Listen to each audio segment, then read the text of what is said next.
Abataka ab'omu kitundu eky'Itanda mu igoloza ly'e Nabukalu mu district y'e Bugiri gebalira gebakomba oluvaino olw'olukuba olugiire ne lubwatuka mu kiidi ekifudembe iggulo lya leero. Olukuba luno luyise ente 22 n'okulumya abaana 2 balambirira era nga balumusiibwa ku Spartal ya Nabukalu Health Center 3 nga taasulewo n'ali ku munaja abayirukirize. Abaana bano ba mulyoyo w'emyoyo Pastor John aliba wano nga bataka ba ku kyalo kyebeeta Namundolera ekyagana mu igoloza ly'e Nabukalu. Kansala Kintu Yafeesi nga koteni sente bw'ekitundu kino eky'Itanda baviireyo basaba abataka ti amaadhi agabagali ku ggwanga mwegalenga okwogereranga ku masimu kyabulabe ino naye amaadhi agagali mu olubwatuka. Owaife naigagana simu akoze ogw'ogumusasuza yabawuuta amaloboozi. Amadi kanagulira Chairman C1 w'Itanda twafunye obuzibu twafunye ekikanga bwakusaawa eddayigulaawo amaadhi gabwatwike agatema matono era gagwira amangi ennyo. Mutuuze waife wano Namwandu yafuna ekizibu alinga azira ku buyambi boona azira ku mwasirizi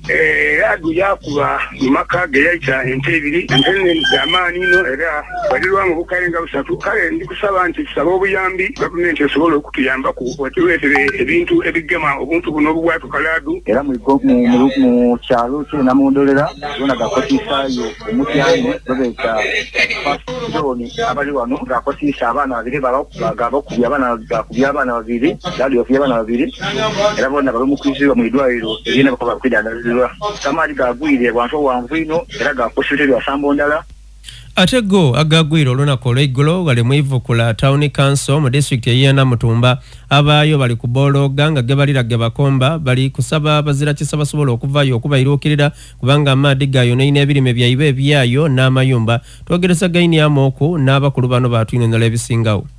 Ninze chairman wa Ivukula Town Council atwala ba chairman C1 Ivukula Town Council ne kubirira endulu okukyalo kyange amaizi gayononera ebirime gamenyere manyumba ebitooke emboli abantu babula kyokulya titumaite etwalaga so tukubirira endulu omu government n'ebitongole eby'obuyambi bitugabirira abantu baswa kufanza ebirime bikolere ki bihoira okufa. Nze ninze chairman Okamede Abdallah Ivukula Town SL arabara bayine kwasira jijona lyokera abantu Ivukula ngani abataka Ivukula nekubirira endulu mu kitongole tusaba buyambi tuli ku bibi twafuisiye ebintu bya isoduma yamenyekere mogo amenyekere ebitooke enkoko seko tuli bwerere tusaba buyambi muntu yambe ku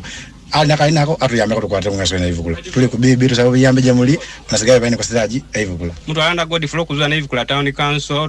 takusebera ino mutawuni muno ebintu byatu byononekera manyumba gagwire na beno mbuli wana musune mpasi modo papa ali amukubire nafwa sendi na amatoki ina gogona nibwo byakutukirenga muhakati yo kana ne cooperation banka